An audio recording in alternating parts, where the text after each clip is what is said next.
이제 다 함께 묵상기도 하심으로 2021년 1월 17일 주일 예배를 드리겠습니다.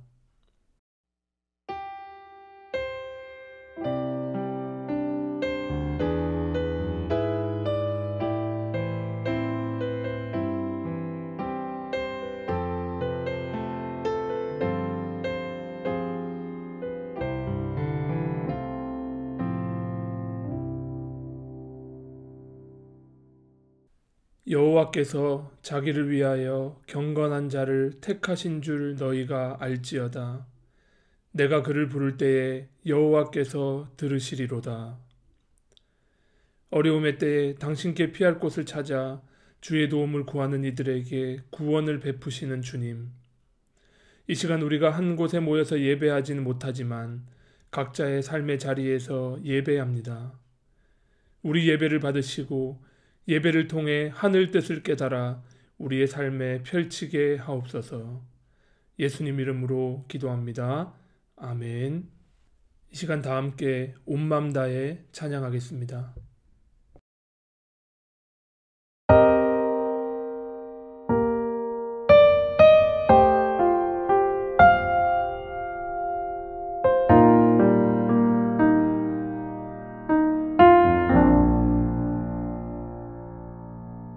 주님과 함께하는 이 고요한 시간, 주님의 보좌 앞에 내 마음을 쏟네.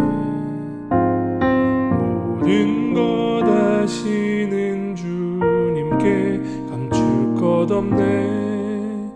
내 맘과 정성 다해 주 바라나 나 염려하지 않아도 내 쓸 것 아시네. 나 오직 주의 얼굴 구하게 하소서. 다 이해할 수 없을 때라도 감사하며 순종하며 주 따르오리다. 온 마음 다해 사랑합니다. 온 마음 다해 주 알기 원하네. 내 모든 삶 당신 것이니 주만 섬기리. 온 마음 다해 온 마음 다해 사랑합니다. 온 마음 다해 주 알기 원하네. 내 모든 삶 당신 것이니 주만 섬기리. 온 마음 다해 주만 섬기리. 온 마음 다해.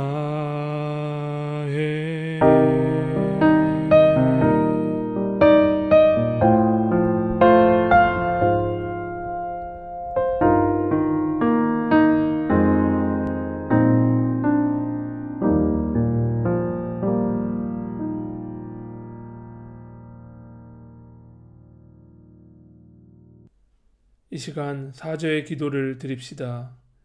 한 주간 동안 참 하나님의 형상으로 살았는지, 그렇지 않으면 우리의 연약함 속에서 깨어진 하나님의 형상으로 살았는지 돌아보며 우리의 연약함을 주님께 고백하면서 함께 사죄의 기도를 드리겠습니다.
나 곧 나는 나를 위하여 내 허물을 도말하는 자니 내 죄를 기억하지 아니하리라. 아멘. 다 함께 사도신경으로 우리의 신앙을 고백하겠습니다. 나는 전능하신 아버지 하나님, 천지의 창조주를 믿습니다. 나는 그의 유일하신 아들 우리 주 예수 그리스도를 믿습니다.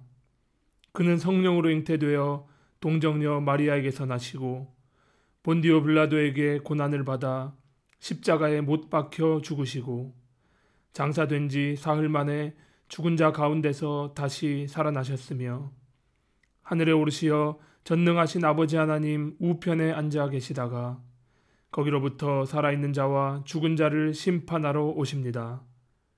나는 성령을 믿으며 거룩한 공교회와 성도의 교제와 죄를 용서받는 것과 몸의 부활과 영생을 믿습니다. 아멘. 이 시간 다 함께 찬송 299장 찬양하겠습니다.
이 시간 다 함께 공동의 기도 드리겠습니다. 거룩하고 자비로우신 주님, 우리에게 오늘을 온전히 경험하게 하시고 우리를 여기 모아주시어 당신의 말씀으로 위로와 훈계를 주시니 그 인자하심이 참으로 큽니다. 당신 앞에 있는 우리는 어떻습니까? 우리의 생각과 말과 행동은 자만과 무정함과 거짓으로 가득 차 있습니다. 그로 인해 이곳과 도처에는 무수한 잘못과 혼란이, 무수한 고통과 빈곤이 있습니다. 그러나 이 모든 것을 넘어 자애로운 당신의 마음은 우리에게 열려 있으며 당신의 손길은 여전히 강하게 우리를 붙들고 있습니다. 그렇게 당신은 우리를 인도하시며 자유롭게 해주십니다. 당신은 우리 중 누구도 잊으시거나 거절하지 않으십니다. 당신은 우리 모두의 곁에 계십니다. 당신은 우리 모두를 부르십니다. 우리가 이를 이 순간에도 확인하게 하소서. 여기서 우리가 기도하고 노래하며 말하고 듣는 가운데 우리를 굽어 살펴주시고 예수 그리스도를 통해 그 일들이 헛되지 않게 해주소서. 그 일들이 당신께 영광을 돌리고 우리를 깨우고 밝히어 우리를 거듭나게 하소서. 예수님 이름으로 기도합니다. 아멘. 하나님 말씀 보시겠습니다. 말씀은 신약성경 빌립보서 4장 4절에서 7절까지 말씀입니다. 주님 안에서 항상 기뻐하십시오. 다시 말합니다. 기뻐하십시오. 여러분의 관용을 모든 사람에게 알리십시오. 주님께서 가까이 오셨습니다. 아무것도 염려하지 말고 모든 일을 오직 기도와 간구로 하고 여러분이 바라는 것을 감사하는 마음으로 하나님께 아뢰십시오. 그리하면 사람의 헤아림을 뛰어넘는 하나님의 평화가 여러분의 마음과 생각을 그리스도 예수 안에서 지켜줄 것입니다. 아멘. 사랑하는 쾰른 한인교회 성도 여러분, 한 주간도 평안히 잘 지내셨나요? 2021년이 시작된 지도 벌써 3주가 지났습니다. 새해가 되었지만 우리는 여전히 지극히 제한된 환경에서 얼른 이 시기가 지나기를 간절히 소망하는 마음으로 보내고 있습니다. 벌써 코로나 바이러스가 퍼지기 시작한 지도 1년이 다 되어 갑니다. 한편에서는 백신 개발 성공 소식과 또 여러 나라들에서 백신 접종을 시작했다는 좋은 소식이 들려오는 반면에 다른 한편으로는 변종 바이러스 뉴스와 새로운 바이러스가 또 나타나지 않을까 하는 우려의 소식들이 들려오고 있습니다.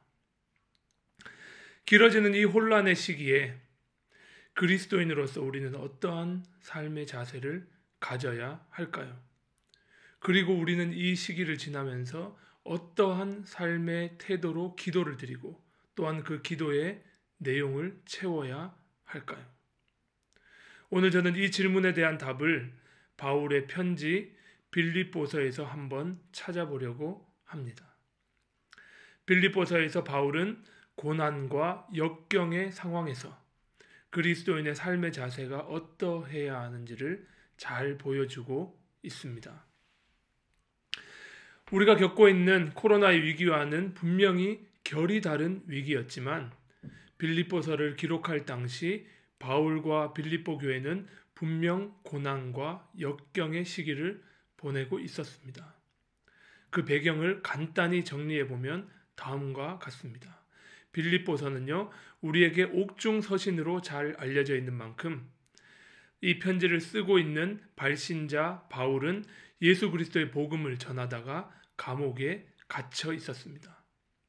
또 이 편지를 쓸 당시에 재판을 앞두고 있었던 것으로 보입니다.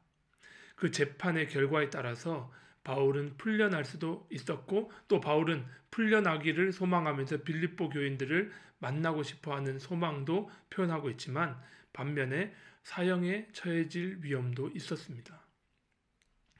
이 당시 그리스도인들은 유대교에서 떨어져 나온 이단 분파로 여겨지면서 유대인들로부터 심한 괴롭힘과 박해를 당하고 있었습니다.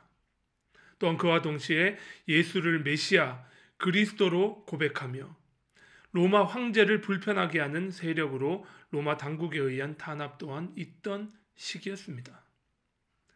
만약 바울의 권면대로 빌립보 성도들이 바울이 전한 복음 위에 굳게 서서 신앙을 지킨다면 바울과 같이 박해를 당하는 것은 이미 예약된 일이나 다름없었습니다. 또한 빌립보 교회 내에는 바울의 충실한 동력자였던 유오디아와 순두개가 서로 갈등을 일으키면서 내부의 분열 조짐도 보이고 있던 상황이었습니다. 정리해보면 바울에게 고난은 이미 현실이 되었고요.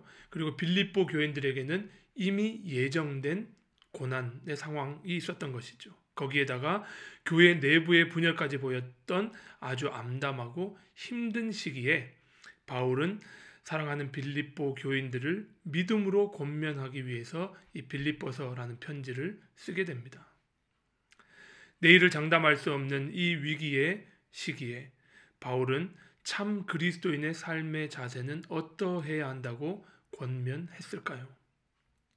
그럼 오늘 본문 말씀을 하나하나 따라가면서 그 의미를 살펴보도록 하겠습니다. 먼저 우리가 앞에 읽었던 4절, 주님 안에서 항상 기뻐하십시오. 다시 말합니다. 기뻐하십시오. 라는 구절의 의미를 한번 살펴보겠습니다.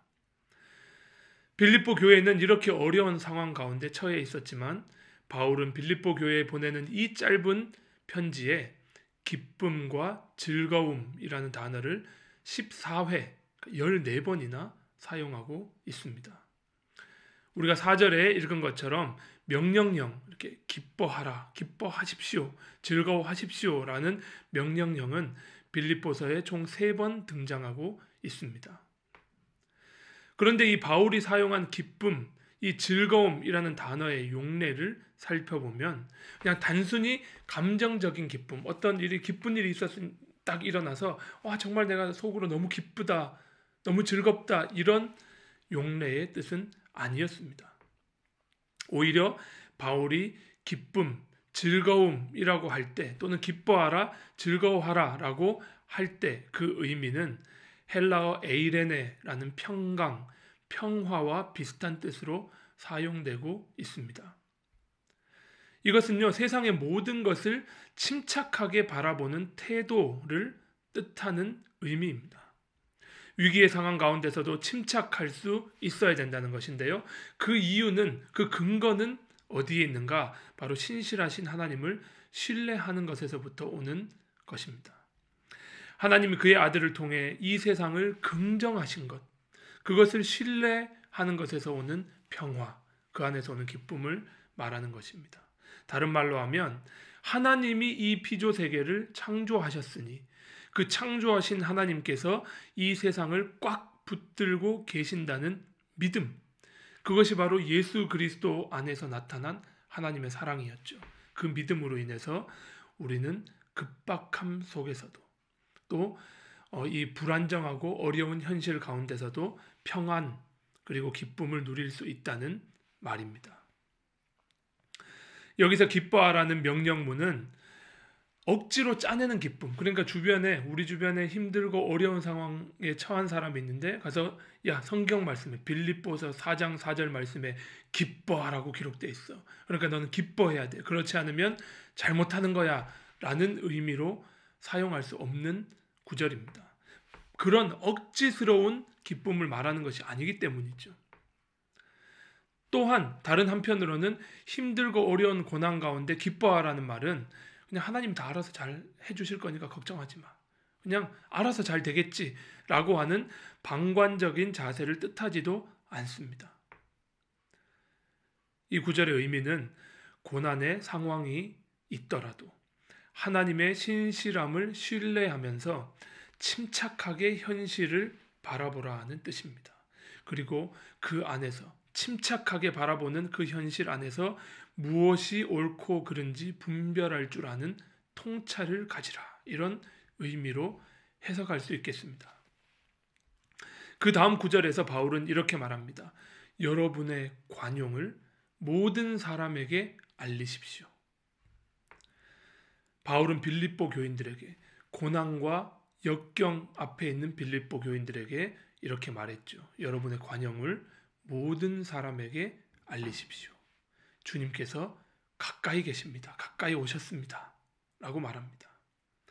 여기서 우리는 또 한 단어인 관용에 대해서 살펴보고자 합니다. 여기서 사용한 관용이라는 이 헬라어 토 에피에이케스라는 단어는요, 아주 번역이 힘들 정도로 훌륭한 헬라어 단어로 알려져 있습니다. 특히 아리스토텔레스는요, 이 토 에피에이케스, 이 관용이라는 의미를요, 엄격한 정의와 대비되는 의미, 그러니까 엄격한 정의가 아니라는 말이 아니라 정의는 정의인데 엄격한 정의와 반대되는 의미, 그러니까 관대한 정의, 무조건 모든 것이 다 옳다, 너도 옳고 너도 옳고 너도 옳다, 그래서 다 모든 것에게 관대한 그러한 의미로서의 관용을 이야기하는 것이 아니라 공평을 강조하면서도 법률의 문자 안에 갇혀있지 않고 포용할 수 있는 포용력, 관대함, 이런 것을 말하는 것이고요. 그리고 한계를 인정하면서도 정의가 해를 입지 않을 정도의 포용력을 의미합니다. 지난주에 말씀드린 대로 인간은 원죄, 즉 자기중심적인 성향을 가지고 있으므로 특별히 이 관용의 태도를 가지려고 노력해야 합니다. 어떤 인간도 자신만 옳다고 주장할 수 없으며 다른 이들의 입장에 서서 포용하고 이해할 수 있어야 합니다. 하지만 여러분, 그렇다고 해서 다른 사람을 이해하고 관용하고 포용한다고 해서 정의와 공평을 포기하는 것이 아니라 동시에 정의와 공평을 포기하지 않는 자세, 이해하고 관용하지만 정의와 공평을 동시에 추구하는 이 균형을 찾는 그런 삶의 자세가 특히 위기의 시대에, 어려움의 시기에 더욱더 필요한 삶의 자세라고 바울은 이야기하고 있습니다. 그 다음 구절에서 바울은 계속해서 빌립보 교인들에게 이렇게 말합니다. 아무것도 염려하지 말고 모든 일을 기도와 간구로 하고 여러분이 바라는 것을 감사함으로 하나님께 아뢰십시오. 여러분, 고난과 지금 불안정한 상황 가운데 있는 사람들에게 바울이 하는 얘기가 무엇입니까? 아무것도 염려하지 말아라. 다만 하나님께 너희 구할 것을 모두 감사함으로 아뢰라. 이렇게 이야기하고 있습니다. 이 말의 의미가 무엇입니까? 우리가 좀 전에 살펴본 것처럼 기뻐하라는 말처럼 옆에 있는 사람들, 힘들고 어렵고 고난당하는 사람들에게 성경 말씀에 빌립보서 4장 말씀에 바울이 고난과 역경 가운데서도 아무것도 염려하지 말고 기도와 간구만 하나님께 감사함으로 주실 줄 믿고 구하면 하나님이 우리 모든 기도를 다 들어줄 건데 너 왜 걱정하고 있어? 너 그거 죄인들이 나는 행동이야. 하나님 앞에 그거 죄 짓는 거야 라는 의미로 바울이 이런 구절을 기록했을까요? 그렇지 않습니다. 그렇다면 이 상황 가운데서 기도하면 하나님 다 들어줄 거야 하는 그런 의미로 바울이 이런 본문을 이야기했을까요? 그것도 아니라는 것을 우리가 본문을 조금만 자세히 보면 알 수 있습니다. 먼저 아무것도 염려하지 말라라고 하는 이 권면은요, 마태복음 6장 25절에서 예수님께서 너희는 무엇을 먹을까, 무엇을 마실까, 무엇을 입을까 염려하지 말아라. 이는 다 이방 사람들이 구하는 기도고 삶의 태도다라는 구절과 맞닿아 있습니다. 그런데 이 아무것도 염려하지 말라라고 하는 이 구절을 조금 더 정확한 의미로 번역을 하면 이렇습니다. 걱정하는 일을 중단하라. 그러니까 이 구절이 의미하는 바는 아무것도 걱정하지 마, 너 걱정할 필요 없어, 이런 의미보다는 우리 스스로 통제할 수 없는 것에 대한 과도한 근심을 중단하라. 미래의 짐, 우리가 해결할 수 없는 미래의 짐을 스스로 짊어지면서 현재를 살지 못하도록 스스로를 억압하지 말아라. 그리고 근심과 걱정이 오늘 우리의 삶을 지배하지 못하게 하라. 이런 뜻입니다. 이러한 권면은요, 상황을 가볍게 보아서 하는 권면이 아닙니다. 바울이 처한 상황도 가볍지 않았고요. 빌립보 교인들이 처한 상황도 가볍지 않았습니다. 오히려 이런 삶의 태도는 우리가 고난의 상황에 처했을 때, 불안정하고 또 불확실한 상황에 처했을 때 더욱더 필요한 삶의 자세인 것이죠. 너희 구할 것을 감사함으로 하나님께 아뢰라. 이 구절에서 강조점은요, 너희 구할 것을 구해라 라고 하는 것에 있지 않고 감사함으로에 있습니다. 어렵고 힘든 상황이 눈앞에 있고 그 상황이 우리를 어디로 인도할지 모르지만 하나님의 선하심을 의지하고 그 안에서 평안함을 잃지 말라는 의미입니다. 오히려 하나님이 예수 그리스도 안에서 우리를 자녀로 불러주셨다는 그 사실이 우리가 감사해야 될 이유인 것이죠. 바울은 이렇게 고난의 상황보다 더 크신 하나님을 신뢰하며 그분의 자녀가 되었음에 감사하는 마음을 가지고 하나님께 감사함으로 기도하라. 이렇게 말합니다. 이런 자들이 드리는 기도는 분명 자신의 욕망만을 구하는 기도가 아닐 것입니다. 물론 여러분, 우리가 신앙생활 하면서 우리의 소망과 우리의 바람을 담아서 우리의 필요한 것을 하나님께 구하는 것은 잘못된 일도 아니고요. 반드시 우리가 해야 될 기도입니다. 하지만 다만 우리가 우리의 지나친 욕망만을 담아서 하나님께 기도하고 있진 않은지 조심해서 들여다보면서 기도해야 된다는 그런 의미입니다. 우리는 기도할 때 하나님께서 우리의 모든 상황을 알고 계시고 인도하실 것이라는 것을 신뢰하면서 내 욕심보다는 하나님의 뜻이 이 땅에 펼쳐지기를 위해서 기도해야 할 것입니다. 자, 우리가 이렇게 기도할 때 이런 삶의 태도를 가지고 바울이 권면한 대로 이 고난과 역경의 상황 가운데서 올바른 태도로 기도할 때 너희 구할 것을 감사함으로 하나님께 아뢰일 때 어떻게 된다고 말하고 있습니까? 우리가 흔히 사람들에게 들었던 대로, 우리가 흔히 다른 사람이 고난 가운데 있을 때 얘기했던 대로 너희 구할 것을, 어려운 상황이라도 구할 것을 하나님께 다 감사함으로 주실 줄로 믿고 구하면 하나님이 다 들어주실 거야. 우리의 기도를 다 들어주실 거야. 그러니까 아멘 하고 기도하면 돼 라고 말하고 있습니까? 아닙니다. 오히려 바울은 우리가 올바로 기도드릴 때에 올 수 있는 가장 큰 응답이 바로 이것이라고 말하는데요. 뭐냐면요. 읽어보겠습니다. 우리가 읽었던 본문인데요. 그리하면 사람의 헤아림을 뛰어넘는 하나님의 평화가 여러분의 마음과 생각을 그리스도 예수 안에서 지켜주실 것입니다. 너희 구할 것을 감사함으로 아무것도 염려하지 말고 하나님께 구하면 어떻게 된다고요? 하나님의 평화가, 우리가 생각할 수 없는 하나님의 평화가 이 세상으로부터 우리의 마음과 생각을 지켜주신다. 이 본문은요, 기도하면 하나님께서 우리 기도한 대로 내 욕심을 다 채워주신다는 그런 구절이 아니었습니다. 우리는 오랜 기간 동안 코로나 바이러스로 우리의 일상을 잃어버렸고 언제 다시 그 전과 같은 일상을 누릴 수 있을지 알 수 없습니다. 아니, 오히려 많은 전문가들은 그 이전과 같은 일상으로 돌아갈 수 없다고 예측하고 있습니다. 우리는 지금 극한의 과도기에 놓여 있으며 예측 불가능성은 우리를 더욱 불안하게 만들고 있습니다. 이런 불안한 상황이, 불안정하고 예측 불가능한 상황이 계속 이어진다면 사람들은 점점 더 자기의 것만 챙기는 삶의 자세를 가질 가능성이 높습니다.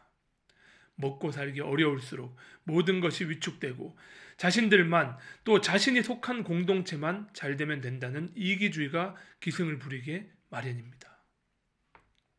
인류가 자연 세계와 더 오래 공존하기 위해서는 인간과 자연이 모두 함께 잘 살 수 있는 방식으로 우리의 삶을 바꾸어야 한다는 코로나 시대의 교훈과는 반대로 이제 앞으로 우리에게 펼쳐질 세상은 보이지 않게 또는 공공연하게 더욱 이기적인 모습들이 나타나게 될지도 모릅니다. 사랑하는 성도 여러분, 이러한 불안정하고 불확실한 상황, 어려운 상황 가운데서도 침착함을 잃지 맙시다. 하나님께서 그의 아들을 통해 세상을 긍정하시고 구원하실 것을 신뢰하면서 그 하나님께서 주시는 평안, 평화 안에 머물고 그리고 그 안에서 오는 기쁨을 포기하지 맙시다. 또 위기의 때일수록 그리스도인으로서 보여야 할 관용의 정신을 사람들에게 나타냅시다. 정의를 붙잡되 나만 옳다고 주장하지 않고 옳은 길 찾기를 게을리하지 맙시다. 타인에 대한 존중과 관용을 잃지 않으면서도 옳은 길을 포기하지 맙시다. 또한 불필요한 걱정과 불안과 두려움이 우리를 지배하지 못하도록 하나님께 간절히 간구하며 기도합시다. 우리가 이렇게 하나님께 간절히 기도하면 세상 어떤 지혜로움보다 뛰어난 우리 하나님의 평화가 예수 그리스도 안에서 우리의 생각과 우리의 마음을 지켜주실 것입니다. 모두가 이기적으로 자기의 이익을 추구하는 것이 정상적으로 보이는 이 세상. 그래서 자신의 것만을 챙기고 자신이 속한 집단의 것을 먼저 챙기는 것이 옳은 일인 것처럼 여겨지는 이 세상으로부터 우리 하나님께서 우리의 생각과 마음을 지켜주실 것입니다.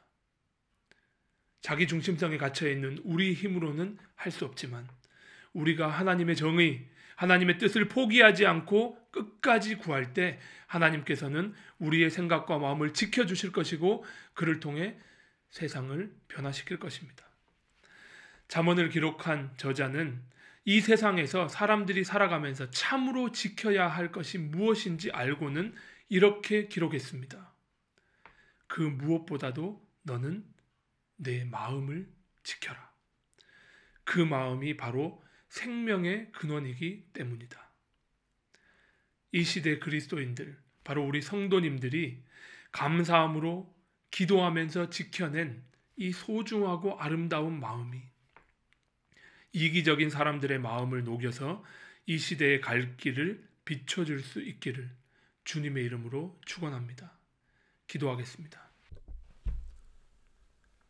주님, 지금 우리는 어디로 갈지 모르는 흔들리는 터전 위에서 불안해하고 있습니다. 이 위기 속에서 사람들의 이기심과 욕망은 고개를 숙일 줄 모르고 있습니다. 이런 상황 가운데 우리 그리스도인들이 본을 보이게 하옵소서. 위기 속에서 우리 믿음이 더욱 빛나도록 우리 삶을 바르게 인도하여 주옵소서. 침착함을 잃지 않고 정직하게 현실을 바라보며 정의와 공평을 포기하지 않되 사람들을 포용할 수 있는 넉넉한 마음 가지게 하옵소서. 세상의 걱정 근심이 우리를 사로잡지 못하게 하시고 오직 주님께 감사함으로 모든 것을 아뢰게 하옵소서. 우리가 이렇게 기도할 때 놀라운 주님의 평화가 우리 마음 가운데 임하게 해주시고 세상으로부터 우리의 생각과 마음을 지켜 주옵소서. 나아가 믿음의 사람들을 통하여 세상의 이기심이 눈 녹듯 녹게 해주시고 하나님의 사랑과 정의와 평화가 세상의 강물처럼 흐르게 하옵소서. 예수님 이름으로 기도합니다. 아멘. 이 시간 아무것도 두려워 말라 찬양하겠습니다.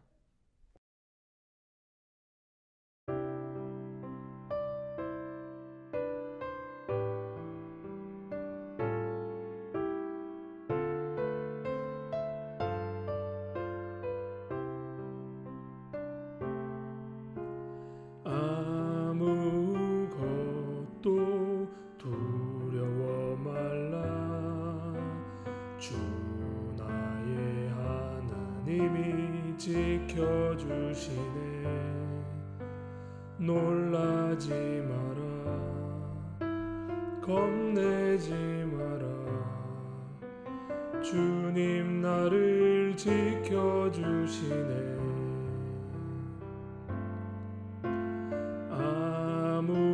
아무것도 두려워 말라 주 나의 하나님이 지켜주시네. 놀라지 마라 겁내지 마라 주님 나를 지켜주시네. 내 맘이 힘에 겨워 지칠지라도 주님 나를 지켜주시네.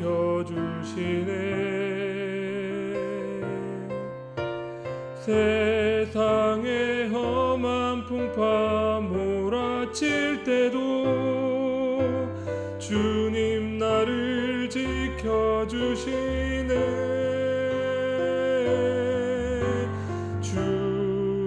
주님은 나의 산성 주님은 나의 요새 주님은 나의 소망 나의 힘이 되신 여호와 주님은 나의 산성 주님은 나의 요새 주님은 나의 소망 나의 힘이 되신 여호와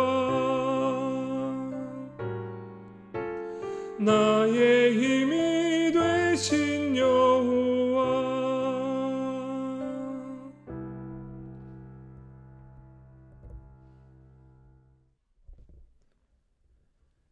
여호와는 내게 복을 주시고 너를 지키시기를 원하며 여호와는 그 얼굴로 내게 비치사 은혜 베푸시기를 원하며 여호와는 그 얼굴을 내게로 향하여 드사 평강 주시기를 원하노라. 아멘.